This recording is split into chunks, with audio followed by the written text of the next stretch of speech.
And to details, President Abdel Fattah al-Sisi on Friday addressed the Arab-Chinese Summit for Cooperation and Development, which was hosted by Saudi Arabia in the capital Riyadh. During his speech, President al-Sisi stressed that the ties binding the Arab countries and China are based on mutual cooperation and common interests. The president pointed out that one of the most dangerous challenges facing the world nowadays is the food crisis, which requires more cooperation to face it.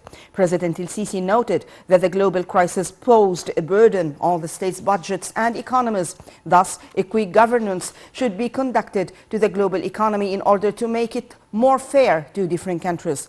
The president also reiterated that the horizons of Arab-Chinese cooperation are not limited to the economic front, but rather extended to the political and cultural fronts. President al-Sisi also highlighted that the summit marks a new juncture on the Arab-Chinese cooperation, adding that China's balanced policies regarding regional issues are much appreciated and respected by the Arab world.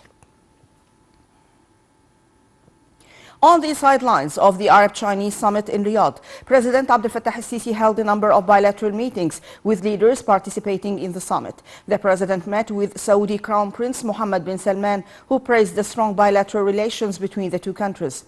The Saudi Crown Prince also expressed his keenness to boost cooperation at various domains. For his part, President al-Sisi praised the strong bilateral relations between the two countries. The president also stressed the importance of the meeting, especially in this delicate time, which witnesses many developments. The meeting also tackled aspects of bilateral cooperation at the economic and investment levels. The president also met with Tunisian President Kais Saied. During the meeting, President al-Sisi praised the distinguished Egyptian-Tunisian ties, expressing hope of success to Tunisia under the leadership of the Tunisian president during this important turning point of the history of the Tunisian people.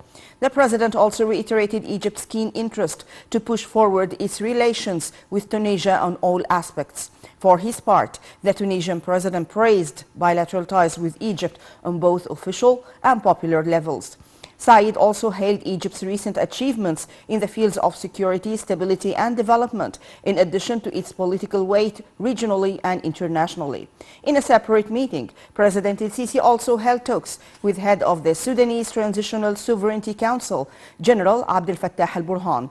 During the meeting, President al-Sisi stressed Egypt's full support to the Sudanese Transitional Sovereignty Council to achieve security and stability in Sudan. For his part, al-Burhan praised the bilateral relations between the two countries as well as Egypt's support to Sudan. The meeting also tackled developments of regional files of common concern, including the Renaissance Dam file. The Gulf-China Summit concluded its activities in Riyadh on Friday. Addressing the summit, Saudi Crown Prince Mohammed bin Salman said that the summit will find a new historic era of the Gulf-Chinese cooperation. He stressed that the Gulf states agree with China on the importance of confronting common challenges facing humanity. For his part, Chinese President Xi Jinping reiterated that he has keen interest to launch a series of cooperation projects with the Gulf. He also promised close security and energy ties with Gulf nations. Egypt expressed its deep concern over the increasing violence in the occupied territories targeting the Palestinian people. The latest was the martyrdom of 3 Palestinians in the city of Jenin. Egypt said in a statement issued by the Foreign Ministry that the current year has witnessed the largest number of Palestinian martyrs in many years, as it exceeded 200 martyrs. The statement warned also of the deterioration of the situation towards more violence and bloodshed and the dangerous repercussions of the current escalation on efforts to revive the peace process.